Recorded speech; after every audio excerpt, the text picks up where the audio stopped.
Сіздерге рубашка тігуді, яғни атлажный воротникті тігуді көрсетемін. Ең алдымен қиюынан бастайық. Мына мен қазір мынандай мата дайындап алдым.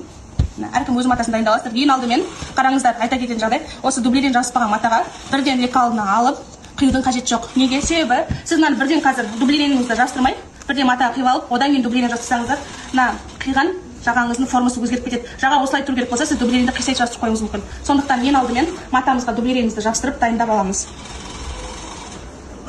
Қыздар, мінекей мен қазір дублерін қиып жатырмын. Менде қазіргі дублеріміз трикотажный, және білесіздер, және ХБ болып екіге бөлінеді. Қолда бар болса, трикотажныйды да пайдалана беруге болады. Егер де бірақ трикотажный пайдаланған бір жақсы, мына матаны қатты етіп формасын ұстап тұру үшін негізі қалың дублерін жабыстырсаңыздар жақсы болады. Мінекей дублерімізді жабыстырып аламыз. Тоже айтатын нәрсе, дублеринді мына қараңыздар. 5 секундтай бір кеме ұстап тұрамыз. Неге? Себебі мына дублериннің клейі полный еріп, матаға жақсы жабысу керек. Егер де бұл да жабыспай қалса, кейін ашылып, мазаңызды алады, дұрыс жаға шықпайды.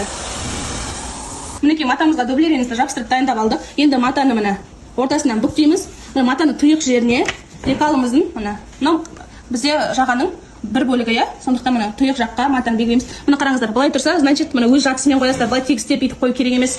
Ровно жатысымен белгілеп сызып аламыз. Бұдан бізден екі бөлік керек болады. Екі рет кесіп аламыз атлажнойды. Және мына стойка воротнигімізді де тұйық жағы мына жаққа көрдіңіздер ме? Мына қиылу әдісі бұны жоғарыға көтеріліп қиылады. Қарасаңыздар. Былай тегістеп, оны былай қарай қойып керек емес. Өз жатысымен тұру керек. Осылай белгілеп аласыздар. Екі бөліктен қиып дайындап аламыз. Мінекей қыздар, жағамызды қиып алдық. Енді үстіңгі жағадан бастаймыз. Ең бірінші, яғни атлажнойды тігіп аламыз. Қараңыздар, ең алдымен біз үстіңгі жағаны мына көріп тұрсаңыздар, мына жағы ұзын, иә. Сол жақтан мына былай үш жақты тігіп аламыз. Астыңғы бой ашық қалады.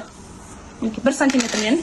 Сіздер ең бірінші тігіп жүрсеңіздер, қыстырып алсаңыздар болады. Бұл уақытымен мына матаның үшкір жеріне келген кезде мына 1 сантиметр қалғанда инеміз іште тұрып, былай айналдырамыз. Сонда сізде үш бұрыш тігінен шығады.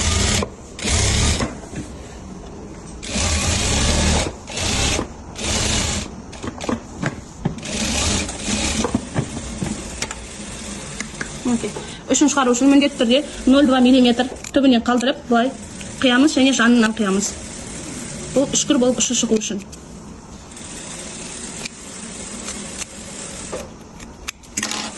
Енді осы боймен қараңыздар. Ашасыздағы мынаны ұстап көмектесеміз. Осымен инемізді алып аламыз да ұшын шығарамыз. Мінекей. Көрдіңіз. Енді жақсылап қазір үтікке барамыз.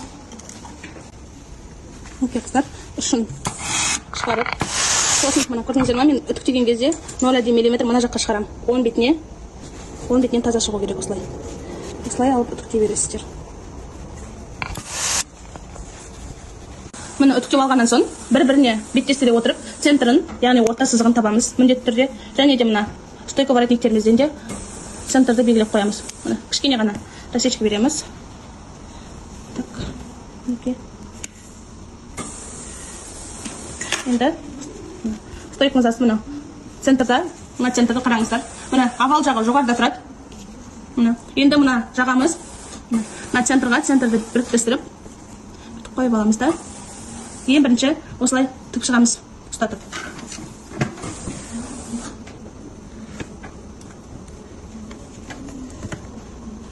Бұны 0,5 пен тік алсаңыздар болады. Фақат көпір ұстату үшін.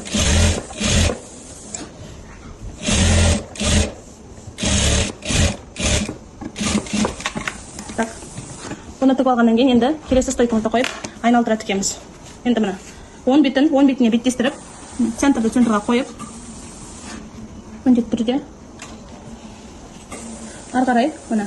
Енді мына овалдан екінші нүктеге шейін тігеміз. Қараңыздар. Енді 1 сантиметрмен тіге берсеңіздер болады, немесе 0,7 сантиметр. Закрепкімізбен. Мына жерде мына айналдыруға көп қыздар қиналады. 0,7-ді ұстап отырып айналдырасыздар. Сонда сіздерде овал шығады. Егер резко айналып кетсеңіздер, одан тұтып кетеді қалды. Қараңыздар, мына овал шығу үшін 0,7-ді бір келкі ұстайсыздар.